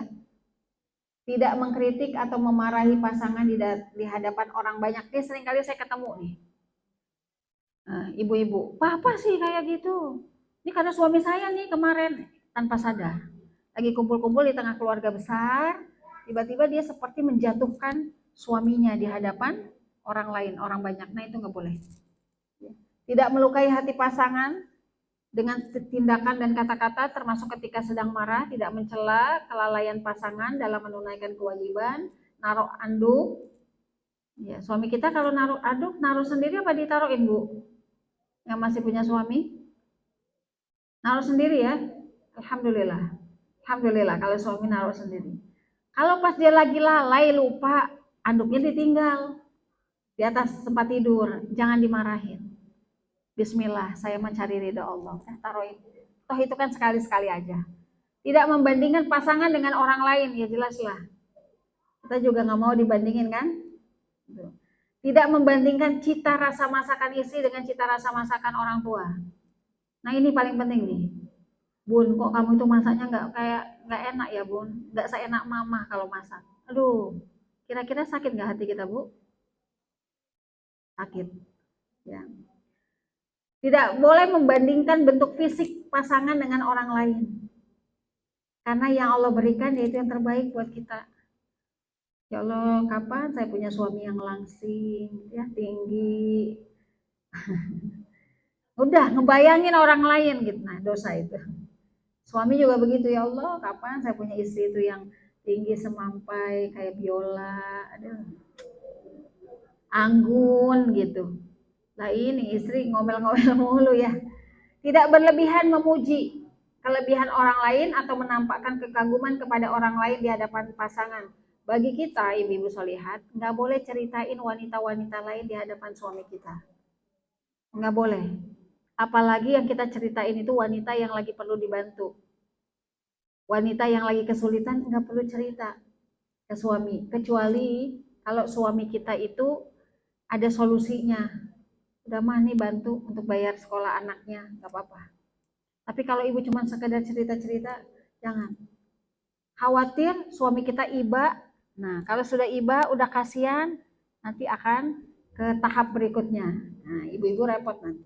Wallahu a'lam bishawab, ibu sekalian, ini sharing saja ya sifatnya, mengingatkan bahwa tentunya ibu-ibu lebih senior ya dari saya dalam berumah tangga, tapi tidak ada salahnya kalau kita kembali diingatkan oleh Allah Subhanahu wa taala di berbagai macam ayat-ayat dan hadis Rasulullah Sallallahu alaihi wasallam bagaimana cara kita mengokohkan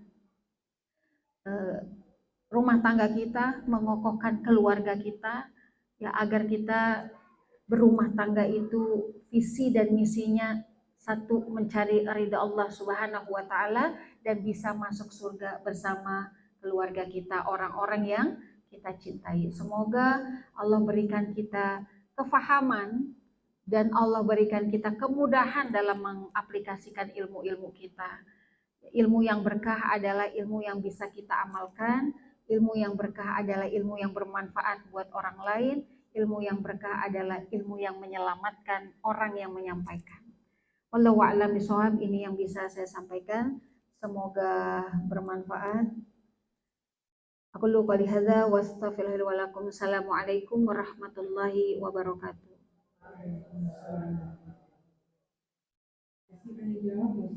Boleh.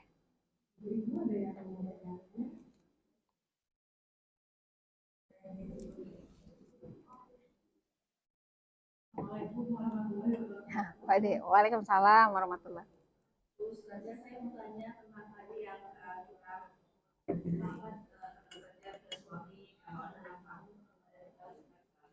mengenai ulang tahun itu saya pernah baca sebenarnya katanya kita tidak boleh mengucapkan itu seperti membanggakan orang-orang yang namun terus saja gimana ya saya jadi apa sih juga apakah kita mengucapkan selamat atau tidak. Terima kasih. Iya. Waalaikumsalam warahmatullahi wabarakatuh. Terkait dengan ulang tahun, ibu sekalian, ulang tahun itu kan bahasanya dunia ya, gitu. Bahasa Indonesia, bahasa dunia, karena tahunnya berulang, gitu. Nah, sebenarnya adalah itu tanggal kelahiran, ya, Yaumul Milad. Jadi kita mengucapkannya bukan selamat ulang tahun, tapi pada tanggal kelahiran itu kita doakan dia. Ucapannya barakallahu fi umrik. Nah itu sebenarnya yang tepat.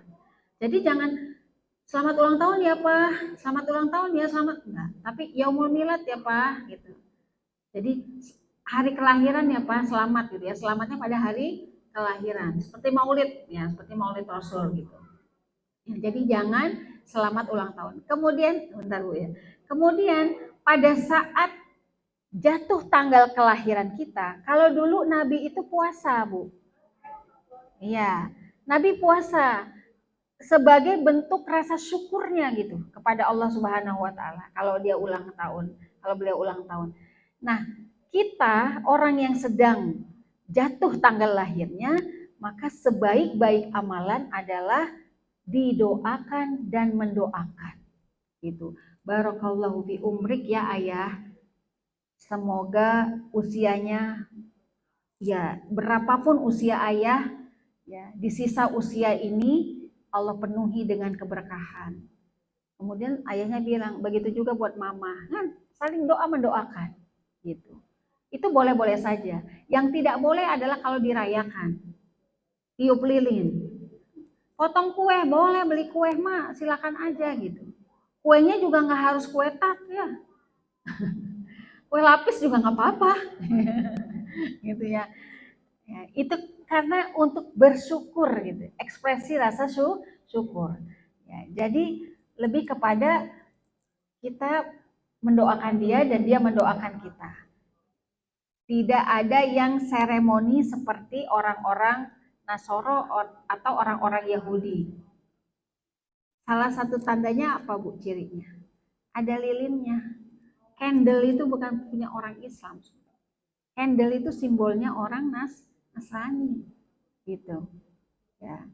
Jadi jangan tiup lilin. Kalau mau beli kue silakan aja, kue potong-potong, makan bersama dalam rasa bersyukur ya kepada Allah. Nah itu terkait dengan milad. Boleh Bu?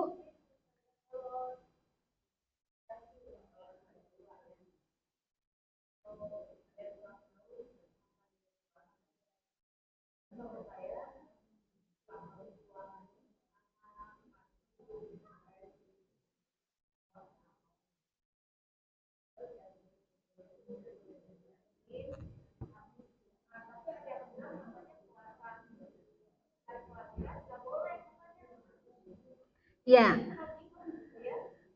ya.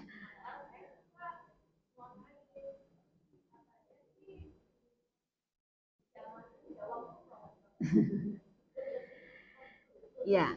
Jadi Ibu-ibu sekalian, ekspresi kita di dalam mensyukuri nikmat Allah itu kan sangat banyak ya. Kalau Rasul itu di dalam hadisnya beliau puasa. Ya, beliau puasa, tetapi memang Rasul tidak mewajibkan umatnya untuk berpuasa pada hari kelahiran. Maka ini menjadi dalil bagi mereka-mereka yang punya pandangan nggak boleh puasa pada saat uh, ulang tahun atau yaumul milad ya, seperti itu. Tapi kalau mau berpuasa ya nggak apa-apa sebenarnya. Terlepas dari ulang tahun atau tidak gitu ya. Orang yang berpuasa itu sebenarnya sedang melakukan ibadah kepada Allah gitu. Jadi boleh. Ya. Ya, ilmunya baru sampai situ. Ya, kemudian kalau ada yang milad, ada yang apa namanya? Ulang tahun gitu ya, ada yang milad, dia makan-makan, traktir temennya. Boleh nggak sih sebenarnya kayak gitu? Boleh. Tadi ekspresi syukur itu beda-beda, Bu. Dia dia itu mentraktir teman-temannya dalam rangka apa? Dia mau sedekah. Dia mau memberikan makan orang lain. Dan eh, salah satu ciri penghuni surga itu ya, yang pertama adalah rodus salam. Dia menyebarkan salam. Yang kedua adalah dia memberi makan orang lain dan membuat kenyang fakir miskin. Nah itu. Nah, jadi boleh dalam rangka mensyukuri, saya mau undang keluarga lah, nanti saya yang bayarin aja. Itu karena rasa syukur dia gitu atas nikmat usia. Kemudian ya sudah, yang dikeluarkan dia sebagai sedekah, ya, sebagai infak, sebagai hadiah, apapun itu tergantung dari niatnya. Nah, itu jadi boleh. Yang tidak boleh kalau dirayakan yang apa namanya Bu, berfoya-foya gitu ya, berfoya-foya dengan, mohon maaf ya, mungkin dengan apa Bu, saya susah kalau cari contoh yang baik soalnya nggak pernah ya. Ya pokoknya gitulah, dengan hura-hura lah begitu. Nah itu nggak boleh ya. Itu ya, itu terkait Yaumul Milad. Jadi kalau ada saudara kita, teman kita yang dia ulang tahun kalau bahasa dunianya, maka kewajiban kita sebagai orang muslim adalah mendoakan. Barakallahu fi umrik. Semoga Allah berikan keberkahan pada usiamu yang tersisa, berapapun itu. Ya. Ekspresinya macam-macam, mau puasa silakan, mau traktir orang silakan, mau memperbanyak ibadah silakan. Ya, hari ini saya milad, berarti saya mau tahajudnya 8 rakaat, duhanya 8, tilawahnya 1 juz, enggak apa-apa Bu. Itu wasilah aja, bentuk syukur. Jadi ekspresinya masing-masing. Wallahu a'lam. Berikutnya. Boleh Bu, silakan.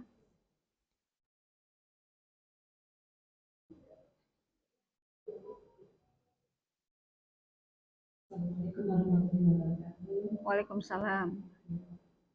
Bunda, ini pertanyaannya agak menyimpang sedikit. Boleh. Karena ada hubungannya dengan keluarga. Bagaimana Bunda, karena saya sebagai senior artinya sudah menikahkan seperti bagaimana kalau misalnya kita ada bermasalah ini dengan anak menantu ya.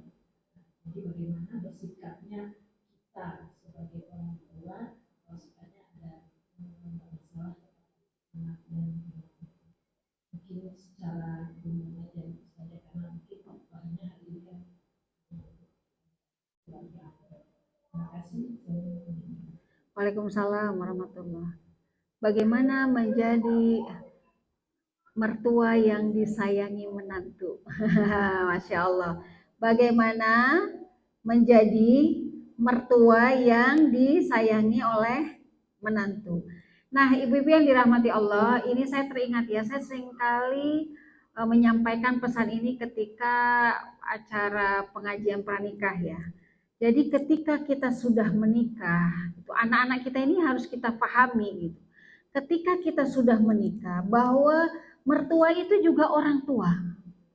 Jangan pernah dibeda-bedakan antara orang tua kandung dengan orang tua mertua gitu ya. Orang tua kandung dengan mertua. Kenapa? Karena ketika ijab kabul itu sah, maka semua yang tadinya itu bukan muhrim, yang tadinya orang asing, ya orang lain, itu sudah menjadi satu. Gitu. Ini sampaikan pada anak-anak kita itu. Ya. Sehingga ketika dia sudah menikah, dia paham posisinya. Kita berikan pemahaman juga ya Bu kepada anak laki-laki terutama. Anak laki-laki itu, kita juga harus paham nih ya, anak laki-laki itu ketika dia sudah menikah, maka surganya ada pada siapa Bu? Ibunya. Ada sama ibunya. Kalau seorang istri sudah menikah, surganya ada pada siapa? Suaminya. Pahami betul ini dengan baik. Ya. Kalau surga suami itu ada pada ibunya, maka seorang istri yang solehah supportlah agar suami kita dapat surga dari ibunya. Ya. Kalau seorang istri ya, ketika sudah menikah, surganya ada pada siapa? Suaminya, maka orang tua bantuin anak perempuannya ini agar dia mendapat ridho dan surga dari suaminya.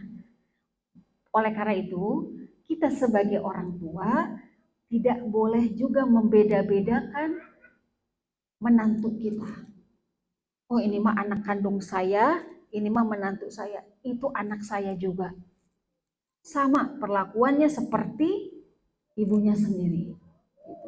Dan kita sebaiknya tidak ikut campur dalam permasalahan keluarga anak kita. Bertanya boleh, pastilah feel-nya seorang ibu itu nggak bisa dibohongin ya Bu. Kalau misalnya anaknya mungkin lagi ada masalah dengan suaminya gitu, kok perasaan saya nggak enak ya, gitu. Telepon anak kita, tanya gimana kabar kamu, ada apa. Itu juga kadang-kadang kan anak juga mempertimbangkan kan, apakah saya cerita ya ke ibu saya atau nggak usah gitu. Nah, itu. Sebaiknya sikap kita adalah tidak ikut campur. Kamu lagi ada masalah ya dengan suami? Enggak kok Bu, enggak. Tapi kok mama ngelihat kamu kayaknya akhir-akhir ini berbeda gitu. Iya tapi nggak ada apa-apa. Oh berarti anak kita butuh waktu untuk tidak diketahui oleh kita. Nggak apa-apa, biarkan saja, kasih waktu. Gitu. Jangan tiba-tiba ibunya yang open gitu. Langsung main ngubungin suaminya gitu, menantunya gitu. Jangan. Itu pertama, jangan ikut campur. Kemudian dalam kebiasaan sehari-hari ya ibu sekalian. Tadi kan ada poin di mana untuk merawat cinta itu kita saling bertukar hadiah, saling memberi hadiah, begitu ya Bu ya. Nah, kata Rasul gini, tahadu tahabbu. Bertukar hadiah itu bisa menumbuhkan rasa cinta. Ini ada teknisnya. Kalau anak kita ingin ini suami istri ini ya, suami istri. Kalau suami istri ini laki ini perempuan.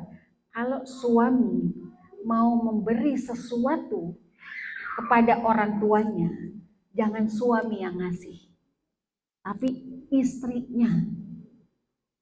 Nah ini untuk membangun hubungan yang baik antara menantu dengan orang tuanya, dengan mertua gitu. Jadi, mah, papa punya uang nih 1 juta, mau ngasih ke mama, maksudnya mau ngasih ke ibunya gitu. Tapi mama aja ya yang ngasih ke ibu. Jangan anak laki-laki itu jangan langsung ngasih, jangan. Tapi lewat istri. Mau ngasih hadiah ke ibunya lewat istri. Sehingga menantu perempuan ini punya ikatan, punya hubungan yang baik dengan ibu mertuanya. suami berkewajiban untuk mendekatkan gitu. Nah, begitu juga sebaliknya. Ya, kita perempuan, posisi kita sebagai istri. Kalau kita mau ngasih hadiah untuk orang tua kita, walaupun itu dari kita ya, uangnya lah, belinya kita gitu, tapi titip sama suami. Pah, tolong dong kasihin ke ibu saya gitu. Walaupun itu misalnya uang kita, itu bisa dilakukan. Itu insya Allah jadi terapi ya. Udah banyak orang-orang yang mencoba gitu hal yang demikian. Jadi nggak ada lagi istilah menantu perempuan. Biasanya masalah itu menantu perempuan dengan mertua perempuan. Gitu.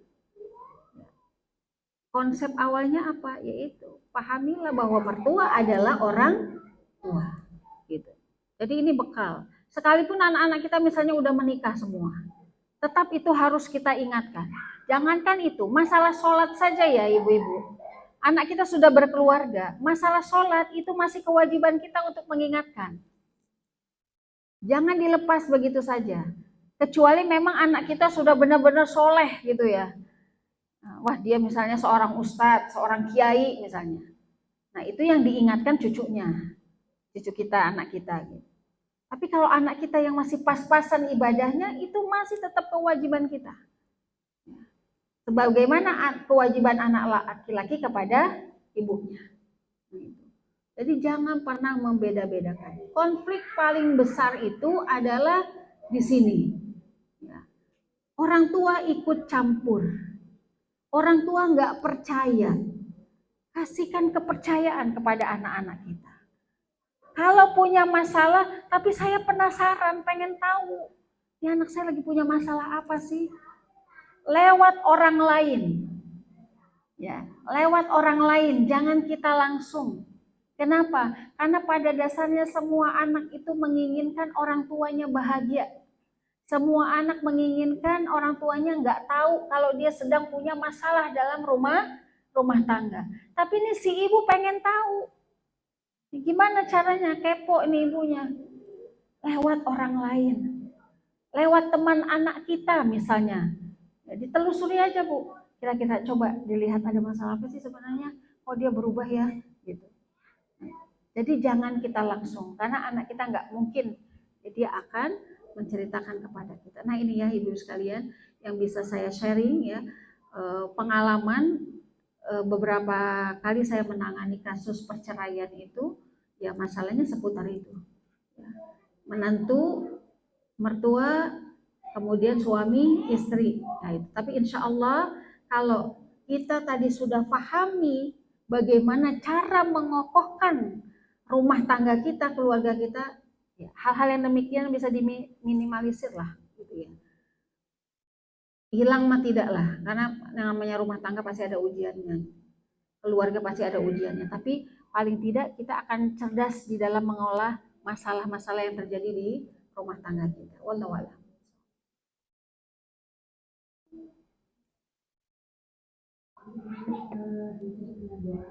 Ya, baik.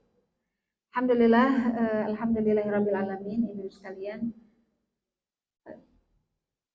Kita telah selesai ya membahas materi yang terkait dengan bagaimana cara kita mengokohkan ketahanan keluarga. Ini sebenarnya bukan ilmu baru bagi ibu-ibu semua, tapi tidak ada salahnya ketika kita ini selalu diingatkan oleh Allah, selalu diingatkan oleh hadis-hadis Nabi untuk menyempurnakan kehidupan rumah tangga kita.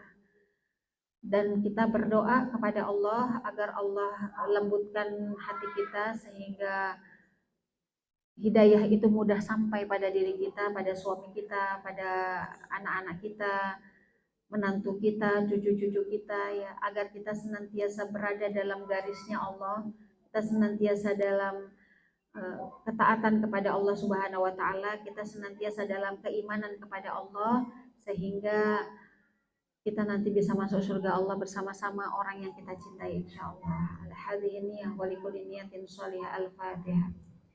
A'udzubillahi minasyaitonirrajim. Bismillahirrahmanirrahim. Alhamdulillahirabbil alamin. Arrahmanirrahim. Maliki yaumiddin. Iyyaka na'budu wa iyyaka nasta'in. ihdinas siratal mustaqim siratal ladzina an'amta 'alaihim ghairil maghdubi alaihim waladdallin. Amin. Alhamdulillahirabbil alamin. Alhamdulillahirabbil alamin hamdan syakirin hamdan na'imin hamdan yuwafi ni'amahu wa yukafi'u mazidah. Ya Rabbana lakal hamdu kama yanbaghi li jalali wajhikal karim wa 'azimi sultanik. Rabbana la tuzigh qulubana ba'da idh hadaitana wa hab lana min ladunka rahmah innaka antal wahhab. Allahumma inna nas'aluka ridhaka wal jannah wa na'udzubika min sakhatika wan nar. Allahumma inna nas'aluka ilman nafi'a wa rizqan thayyiban wa amalan mutaqabbalan.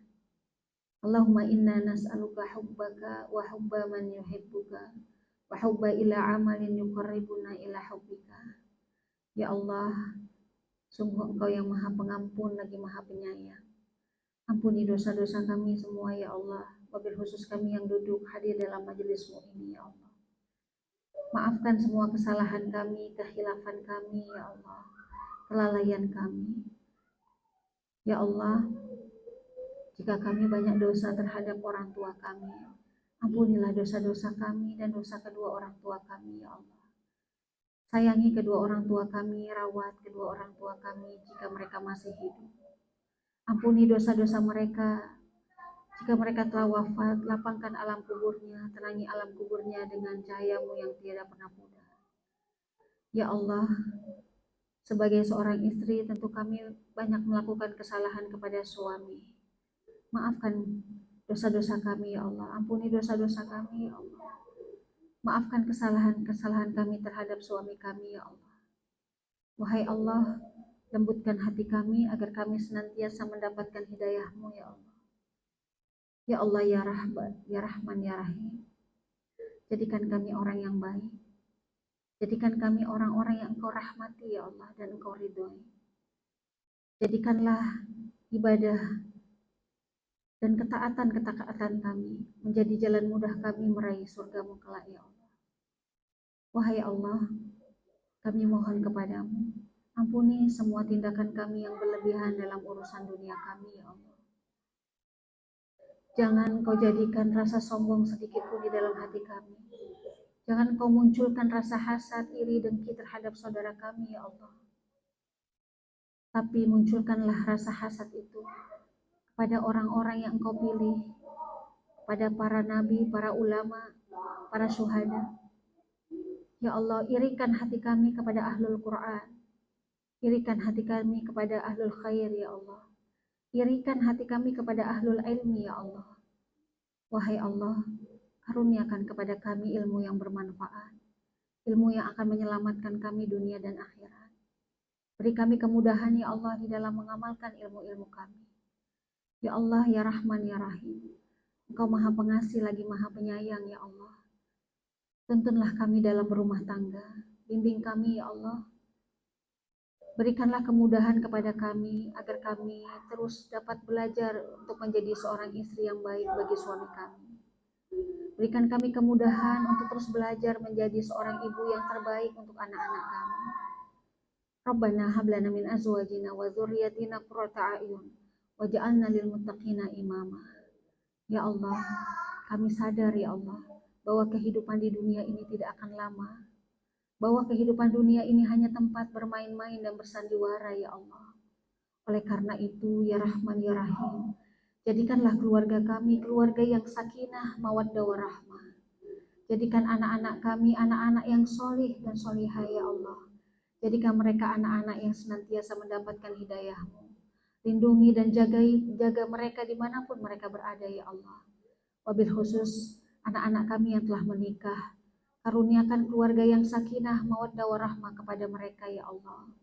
Ya Allah ya Rahman, jadikanlah anak cucu keturunan kami sebagai ahlul Quran.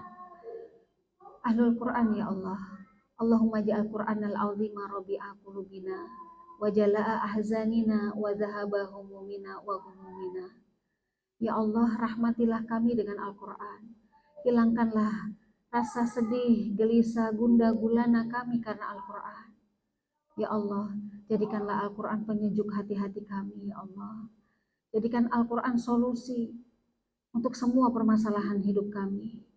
Jadikanlah Al-Quran syifa, obat dari seluruh penyakit-penyakit yang ada di lahir dan batin kami, ya Allah. Rabbana atina min ladunka rahmah wa hayyi' lana min amrina rasyada. Rabbana ighfir lana dzunubana wa liwalidina warhamhum kama rabbawna shighara.